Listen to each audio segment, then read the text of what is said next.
అధిక బరువు అనేక సమస్యలకు కారణం. సాహితీ యోగా ఆన్లైన్ క్లాసులో జాయిన్ అవ్వండి.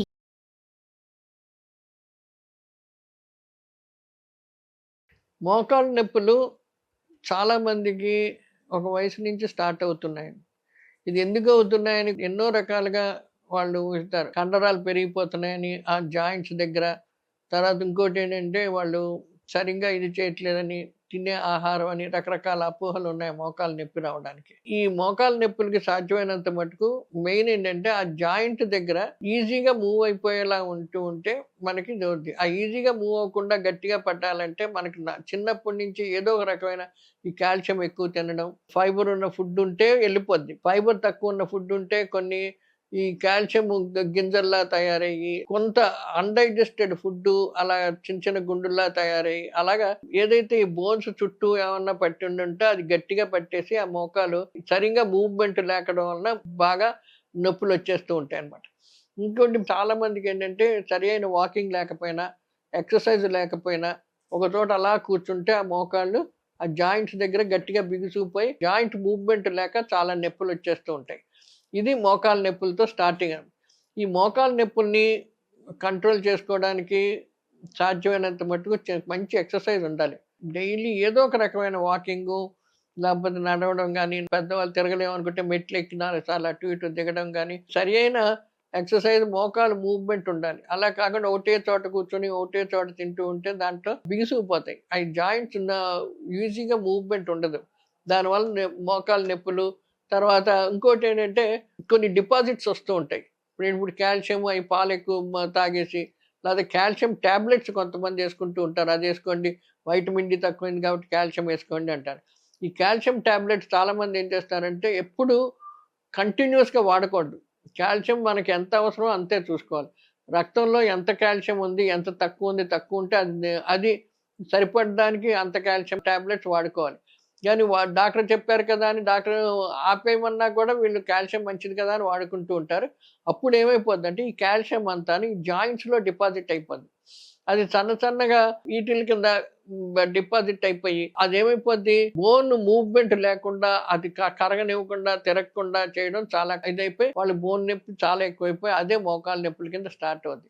అది డిపాజిట్స్ అన్నది చాలామంది తెలియరు, అంటే గుజ్జు పెరుగుతుంది అది ఇది అంటారు.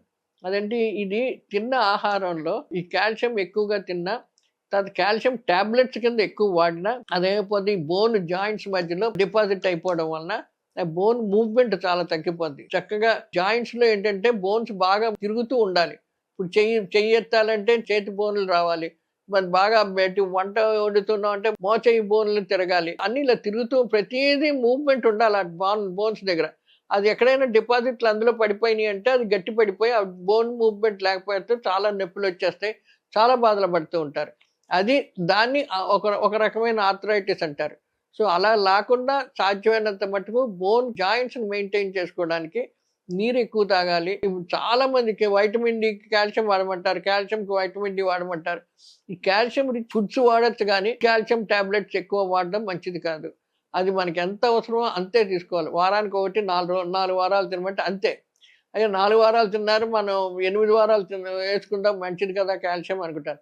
కొంతమంది డాక్టర్ల సలహా కూడా లేకుండా కాల్షియం టాబ్లెట్స్ రెగ్యులర్‌గా వాడుతూ ఉంటారు. ఈ అన్నిట్ల వలన చాలా చాలా ప్రాబ్లమ్స్ వస్తుంటాయి. ఇయన్నీ జాయింట్స్ దగ్గర డిపాజిట్ అయిపోయి చాలా ప్రాబ్లమ్స్ వస్తాయి కాబట్టి అయి మటుకు మీరు కంట్రోల్ చేసుకోవాలి. అది మెయిన్ మోకాళ్ళ దగ్గర గానీ, జాయింట్స్ దగ్గర గానీ పెయిన్స్ రావడం ఇది చాలా జాగ్రత్తగా ఉండవలసిన అవసరం. ఇంకొకటేంటంటే మనం తినే ఆహారంలో ఉప్పు కొంచెం తగ్గించుకోవడం మంచిది. నేను ముందే చెప్తున్నాను, 2.5 గ్రాముల కంట ఉప్పు రోజు ఆహారంలో ఉండకూడదు. అంతకంటే ఎక్కువ ఉంటే చాలా కష్టం. అదే రకంగా ఇప్పుడు మనకు ఆహారం నుంచి కూడా కొన్ని ఉప్పు వస్తది. అంటే ఇప్పుడు కూరగాయల్లో మనకు ఉప్పు ఉంటది. తర్వాత కొన్ని రకాలు పండ్లల్లో ఉప్పు ఉంటది. ఆ ఉప్పులన్నీ కలుపుకొని మనం బయటేసిన ఉప్పు కూడా కలుపుకుంటే 5 గ్రాములు, 6 గ్రాములు వచ్చినాయి అంటే అందులోంచి ఉప్పు కూడా సాల్ట్ డిపాజిట్లు అవుతూ ఉంటాయి. ఈ ఆలోచించుకుంటూ మనం జనరల్‌గా యేసుకునే ఉప్పు కూడా తగ్గించుకోవాలి. ప్రిఫరబుల్లీ ఏంటంటే ఉప్పు లేకుండా వండుకొని బల్ల మీద ఉన్న ఉప్పు పెట్టుకొని కొంచెం పైనేసుకొని కలుపుకొని తింటే చాలా ఉప్పుగా ఉంటుంది. హ్యాపీగా తినొచ్చు. అది సైకలాజికల్‌గా ఏంటి, అందులో చేస్తేనే రుచిగా ఉంటది, బయటేస్తే బాగోదు అని కొంతమంది చాలామంది అంటా ఉంటారు. కానీ అది కొన్ని రోజులు చేస్తూ ఉంటే అది ఆహారం అలవాటయిపోతూ ఉంటది. పాలు చాలా మటుకు తగ్గించుకోవాలి. మనకి పెద్దవాళ్ళకి ఏంటంటే మోకాళ్ళ నొప్పులు, ఈ జాయింట్ పెయిన్స్ రాకుండా ఉండడానికి పాలు తక్కువ ఫ్యాట్ ఉన్న పాలు తీసుకొని, కొవ్వు ఇప్పుడు 0% ఫ్యాట్ అని వస్తుంది. లేకపోతే 1%, 2%, అప్పుడు కొవ్వు చాలా తగ్గుతూ ఉంటుంది. అలాగే తర్వాత కాల్షియం కూడా తగ్గుతూ ఉంటుంది. అలా పాలు తక్కువ క్వాంటిటీ తీసుకొని వాడుతూ ఉంటే మనకు ఒంటికి కావాల్సిన కాల్షియం చాలా తగ్గుతూ ఉంటుంది. ఇప్పుడేంటంటే కొంతమంది బోన్ సూపులు అంటారు. అందులో కాల్షియం పెరుగుతూ ఉంటుంది. ఇలాంటివన్నీ కొన్ని తగ్గించుకుంటే ఆహారానికి మన కాల్షియం తగ్గడం వలన బోన్స్‌లో డిపాజిట్స్ కాకపోవడం వలన ఈ మోకాలు నొప్పులంటూ రాదు. ఆ మోకాల్లో డిపాజిట్ కాకుండా ఆటిని మనం గుజ్జు అని అనుకోవచ్చు, ఏమన్నా అనొచ్చు గానీ, దాంట్లో ఏమన్నా డిపాజిట్‌లయ్యి మూవ్‌మెంట్లు సరిగ్గా లేకుండా జాయింట్స్ నొప్పులు లేకుండా చాలా తగ్గుతూ ఉంటుంది. కాబట్టి ఇటువంటి ఆహారం తీసుకోవడం మంచిది. ఈ రోజువారీ ఆహారంలో మనకి గింజ ధాన్యాలు ఉన్నాయి కదా! అవి పొట్టుతోటి తీసుకోవడం మంచిది. సాధ్యమైనంత మటుకు ఇప్పుడు కొత్తగా వస్తున్నాయి బ్రౌన్ రైస్ అంటే ఏంటి, తక్కువ మరపట్టిన బియ్యం వస్తున్నాయి. తర్వాత గోధుమలు పైన పొట్టు తీయకుండా దాన్ని ఇది చేయించుకొని, ఆ గోధుమ పిండి చపాతీలు చేసుకోవడం మంచిది. అదే రకంగా మిగతా మినుములు, శనగలు ఇయన్నీ పప్పు దినుసులుంటాయి. ముడిపప్పుల కింద నానబెట్టి దాన్ని చేసుకొని అవి తినడం, మొలకెత్తించిన గింజలు తినడం. ఇలాగ ఉండడం వలన మనకి ఇంధనం బాగా తగ్గుతుంది. క్యాలరీస్ బాగా తగ్గడం వలన ఆరోగ్యకరంగా ఉంటుంది. ఎప్పుడైతే పీచు ఎక్కువగా ఉందో క్యాలరీస్ తక్కువవుతాయి, డైజెషన్ తక్కువవుతాయి. కొన్ని రకాల పోషక విలువలు బాడీలో డిపాజిట్ కాకుండా ఎంత కావాలో అంతే అవుతాయి కాబట్టి అది చాలా ఆరోగ్యకరంగా ఉంటుంది. ఇంకోటి నూనెలు కూడా ఎక్కువ వాడకుండా రోజుకి కనీసం 30 గ్రాముల కంటే ఎక్కువ నూనె వాడకూడదు. అన్నీ కలుపుకుంటే 30 గ్రాములు. ఎక్కువ నూనె అయిన కొలదికి ఫ్యాట్స్ పెరిగిపోతుంటాయి. ఆ కొవ్వు పెరిగిపోయి అన్ని రకాల గుండె చుట్టూ రావడం, లేకపోతే కిడ్నీ చుట్టూ రావడం, బోన్స్ దగ్గర కొంచెం అక్కడ ఇదైపోవడం, ఇలాంటివన్నీ రావడం వలన కొన్ని కీళ్ళ నొప్పుల కింద తయారవుతుంది. కాబట్టి వెన్న, నెయ్యి అటువంటి కొవ్వు పదార్థాలు జంతువులోంచి నూనె తీసి అది ఇది చేస్తారు. ఆ నూనె మనకి దొరకవు, మనం ఎక్కువ వాడం కాబట్టి లార్డ్ అంటాం. అది అక్కడ వెన్న, నెయ్యి తగ్గించుకోవడం మంచిది. నూనెలు అంటే ముడి నువ్వులు, పల్లి నూనె గానీ, కుసుమ నూనె గానీ, నువ్వుల నూనె గానీ రిఫైన్ చేయకుండా నూనెలు వాడుతూ ఉంటే మనకి ఈ బోన్ దగ్గర డిపాజిట్లు లేకుండా ఆరోగ్యకరంగా ఉంటారు.